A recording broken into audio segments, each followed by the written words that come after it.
James ভাই ছবিতে অভিনয় করলে শবনম এখানে বসে থাকতেন বলে আমার মনে ছবি হয়। হতে শেষই হতো না, তাই না?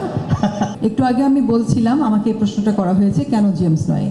আমার সাথে মাকসুদ ভাই অনেকেই বাহাস করেছে সে সময় যে তুমি কেন একজন অ্যাক্টরকে নিচ্ছ। এখন এই মিডিয়ার একটা তফাৎ আছে না, এখন যদি পরমকে রকস্টার বানাই যে আজকে থেকে পরম রক গান গাইবে আমাদের রকস্টার, মানবে জেমস ভাই? যার যেটা কাজ, তাই না? আমার দরকার ছিল একটি 40 বছর বয়সী গিটার বাজাতে পারে, গান গাইতে পারে একজন অ্যাক্টরের। ফলে আমাদের বাংলাদেশ থেকে শুরু করে অনেক খোঁজাখুঁজি, অনেক চেষ্টার পর আমরা শেষ মুহূর্তে, মানে থাকে না যে বাংলাদেশে তো আমরা থাকবো, এবার চেষ্টা ছিল অনুদানের, পরম হচ্ছে এই জায়গাটা ডিম্যান্ড করেছে। কারণ পরম আমার দেখো ফ্লুয়েন্টলি গিটার বাজাতে পারে, যে অ্যাক্টর এটা পারে, নিজে গান গায়। পরমের গান আমার তার আগেই শোনা, মানে ও নিজের গাওয়া যে গানগুলো সেটা মিলে, এবং ওই যে আগ্রহটা তো থাকতে হয়। এটা তো একটা মিরাকলের ব্যাপার না যে আসলে কে হবে। যখন স্টোরিটা লিখেছি তখন কিন্তু পরমের চেহারা আমার মাথায় ছিল না, ভেসে ওঠেনি, অন্য কোনো একটা চেহারা হয়তো ছিল। কিন্তু পরম যেটা করেছে যে ওটা হয়ে উঠেছে। আমরা যে জার্নিটা গেছি, আমাদের আড্ডায় হয়নি, আমাদের কোনো কথাই হয় না পরমের সাথে আসলে, একদম কাজের কথা ছাড়া স্ক্রিপ্টটা নিয়েও আমরা শুটিংয়ে ঢুকে গেছি।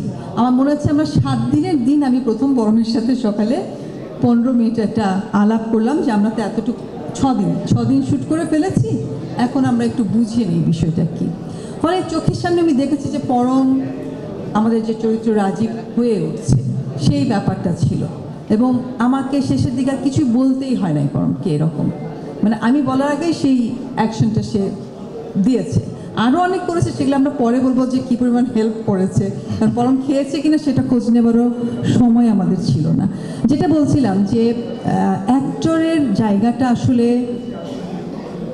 সব অভিনেতারাই, সব গায়করা পারে না।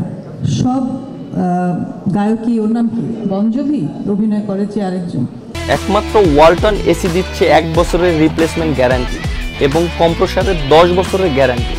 মানে সব, মানে কী বলে, আমাদের এলভিস প্রিসলি করতেন, কিন্তু সব যুগেই সব সেটা হয় না। নিশ্চয়ই জেমস ভাই ভালো অ্যাক্টর, কিন্তু আমার একটা 40 বছর বয়সী তারুণ্যে ভরপুর একজন অ্যাক্টর দরকার ছিল।